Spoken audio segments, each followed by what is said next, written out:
Suspendido na ang manning agency at kumpanyang may-ari ng barkong sinakyan ng 21 Pinoy seafarers na sinalakay sa Red Sea, habang patuloy naman ang ginagawang investigasyon para rito.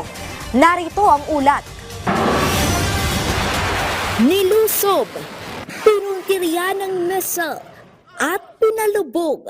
Yan ang sinapit ng MV Eternity Sea nang atakihin ng grupong Houthi nang dumaan sa Red Sea. Lula ng barko ang 21 tripulanteng Pinoy. Ayon sa Department of Migrant Workers, hindi lamang isa, kung hindi 2 beses na dumaan sa Red Sea ang naturang barko. Taliwas ito sa Department Order ng DMW sa mga ship owner at manning agency na iwasan ang paglalakbay sa Red Sea at Gulf of Aden. Itinuturing na mapanganib ang Red Sea kasunod ng mga pag-atake ng mga rebelde sa mga barkong dumaraan doon. Prior to boarding any Filipino seafarer to any ship that will traverse the Red Sea or Gulf of Aden, meron pang kailangang isubmit na risk assessment, meron pang requirement ng armed guard at maritime security escort. And our initial investigation reveals that these were all not observed.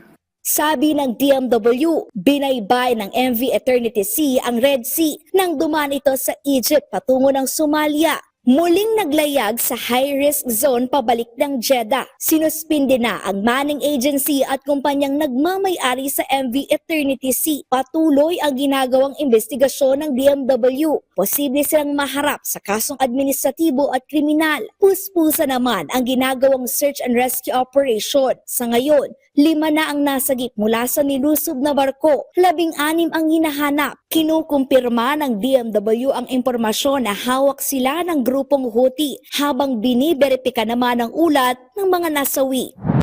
Pinatitiyak ni Pangulong Ferdinand R. Marcos Jr. na maibibigay ang lahat ng kinakailangang tulong mula sa mga na-rescue hanggang sa pamilya ng mga biktima.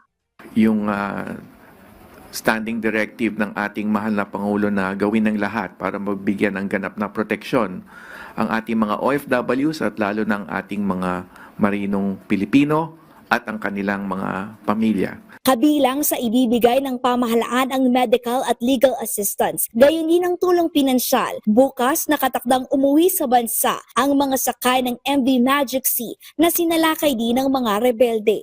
Kalezal Pardilia para sa Pambansang TV sa Bagong Pilipinas.